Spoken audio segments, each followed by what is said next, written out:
Sports. Here we are rolled along on this Wednesday. Cuse, Florida State coming up down in Tallahassee on Saturday. It's a nooner. Our pregame coverage here on ESPN Radio will start as early as 10 a.m. Sunday. We'll be going at 9 over on TK. So we got you covered every which way on QSportsTalk.com coming up on Saturday. Of course, full postgame coverage with Eric Dungy after the game. That's as close as the Orange have come to winning down in Tallahassee. The year Eric was playing basically the whole game on a freaking broken foot. Still one of the craziest things I've ever seen.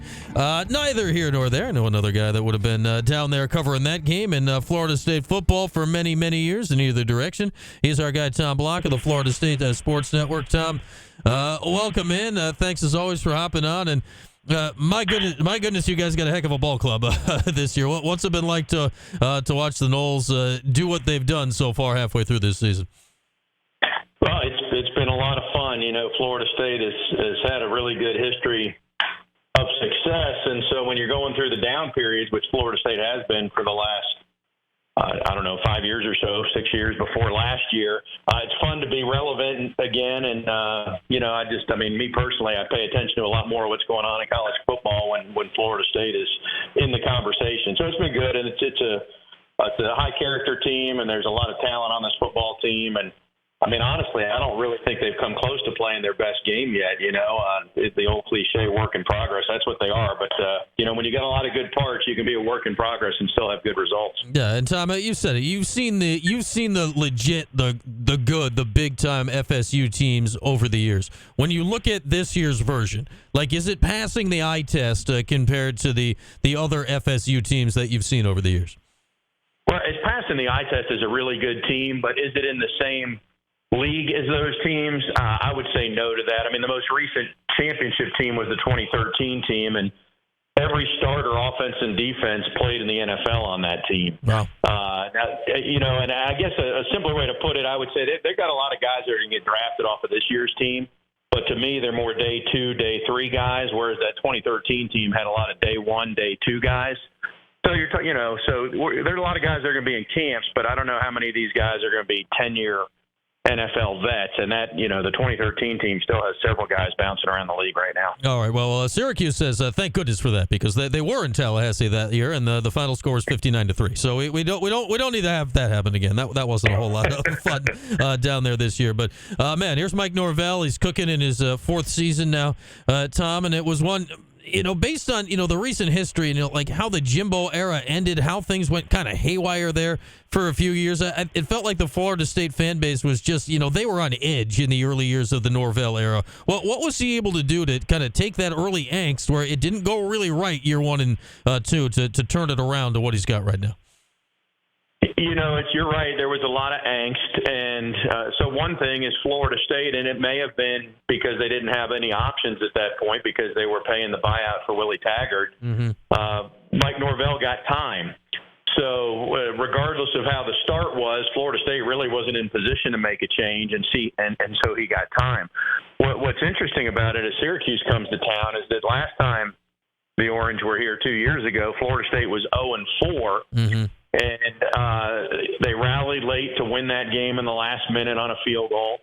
And I know in your area you're still arguing for the holding call that wasn't. Yeah, but, we're waiting for that flag. I'm sure it'll come any minute now. Yeah, it's coming any minute, I know. I feel like every school in the ACC is waiting for a flag to come that's not coming or complaining about the flag that did come. That's just where we are, right? But anyway, back to Florida State. So they won that game, and then they finished the rest of that year in 2021. They went 5-3. And then last year they went 10-3, and now this year they're 5-0. So starting with that win against Syracuse, FSU's gone 20-6 over the last 2 years, and it's pretty remarkable because to go from 0-4, in some respects, it feels like that was yesterday, but in other respects, I mean, it's night and day right now where this program is to compared to where it was last time Syracuse came to town. Yeah, and you're right. It was only 2 years ago. It feels ages ago, but it's really not that long in the grand scope of things. And you look at it with Norvell, and you think about it, he's only 42 years old, right? He's still a young guy in this business. Like, if this is going to be a solid base, right, he's got a chance to set this up for a while, I guess, if he can keep this going here. Yeah, I would think so. Today's his birthday, actually, as you mentioned that too. So, but regardless, he's still pretty young. Yeah, I think so. I mean, he seems to enjoy Tallahassee, and I mean, if you're at a place like Florida State, I don't really know, that you'd be trying to jump around. I mean, I think he's in position to do a lot of good things here. The biggest question, I guess, since he turned the corner in terms of wins and losses, last year and this year so far, has been can he have more success at the high school recruiting level? Because he's done a lot of it with the transfer portal, as you know. And the answer appears to be yes, because Florida State's true freshmen this year, and there's not a ton of them playing, but you can see when you got to practice that they've got some future stars in that group. And then when you look at the class they're going to sign in December, depending, and I don't follow recruiting that closely, but I think they're probably 5 or 6, depending on the recruiting service. So it's going to be the best high school haul that he's brought in, and so he may have found the balance here, and they'll still take guys in the portal. I would think maybe a little bit or fewer maybe in the portal than they have historically under Norvell, but it seems like he's going to have all facets going. And yeah, at his age, he really could be. And the other thing that's going on right now is Florida is struggling in year 2 under Billy Napier. And, I don't know how much you talked about Miami's failure to take a knee the other night, but that was good fodder here in Tallahassee this week, I can assure you. I am sure. Any 10-year-old knows when to take a knee. The Hurricanes, not so much. It was a baffling experience to watch that game on my couch on Saturday night when I got home after the Cuse game was over. But it's something. And we've been talking about this other aspect all week. I know Dino Babers has said stuff on it, and various coaches around the country just kind of independently. It's all just randomly happening this week. You're talking to NIL this week and the effect of NIL and the portal and, how it changes your roster. How is FSU's NIL situation right now? I would presume, with as well as they're doing in the portal, that it's in pretty good shape at the moment.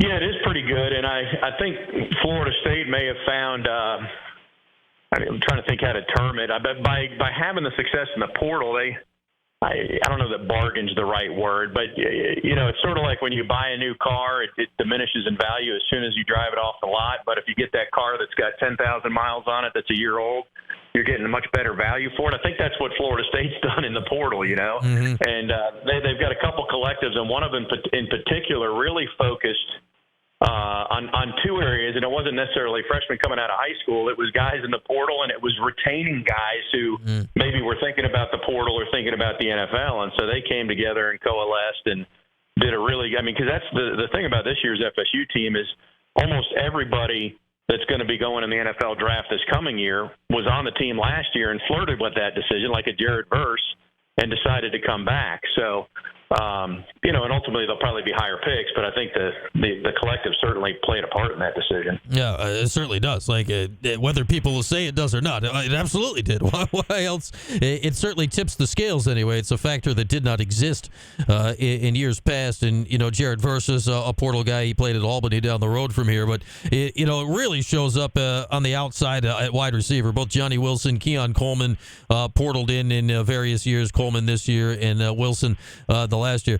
Man, that's a tough tandem, right? They're huge. They're athletic. That's got great options that they've got for Jordan Travis on the outside. Yeah, it really is. I mean, Johnny Wilson is 6'7", and he started his career at Arizona State and didn't have. I don't know that he had another offer in terms of when he transferred to FSU, but he's come in, had a great year last year, and he's been really good this year. Although he didn't score a touchdown, his first 2 touchdowns of the season came last week. Keon Coleman has sort of stolen the show, and Keon came in more polished than Johnny. Had big numbers at Michigan State last year and has 6 touchdowns already this year. And you're right. I mean, those 2 are really, really tough, and Jordan's very confident in putting the ball, in their direction and letting them go make a play. He'll throw a 50-50 ball to him because I think in his mind he really feels it's more like a 80-20 ball because of how good they are. Yeah, watching that opener, the LSU game, like Keon Coleman, like he was covered, but he was open. It was kind of crazy, right? Some of the catches that he's made this season. Yeah, and he's going to be a one and done here for FSU, I'm sure. And he's not perfect. I think there was a play last week where to me it looked like. He jumped one step early. If he runs through the route, he's probably got a better chance to catch it. And instead, he pulled up and jumped. But I'm nitpicking here, but he did a really nice job blocking last week too. So I think he's trying to put everything possible good on tape that he can for the scouts in the next level. Yeah, and you mentioned Jared Verse on the defensive side of the ball, as Tom Block from the FSU Sports Network is with us. Verse, I'm looking statistically, it feels like he's off to a slow start, right? He's got 2.5 sacks, and 2 of them came last week. Is it, he is off to a slow start? Is it attention he's getting from other teams where he's getting double teamed? What is it with Jared right now on defense? I think it's the second and third thing. It's really deceiving. If you look at the stat line, you would say, oh, he's not nearly what he was last year. Especially going into last week when he didn't have the 2-sack game yet. But, he really has played very well this year. He has affected the quarterback. There's plays that, I don't know, maybe it shows up as a pressure or a hurry, but it resulted in an interception.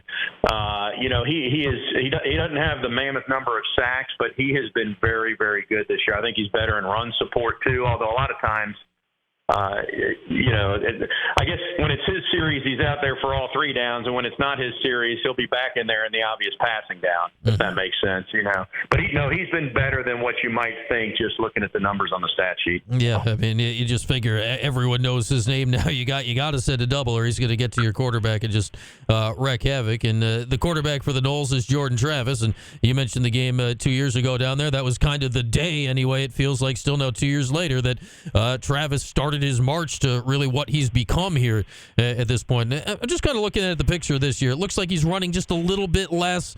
He's very efficient throwing the ball, just 1 interception. What is Jordan Travis now, compared to what he's been over the years?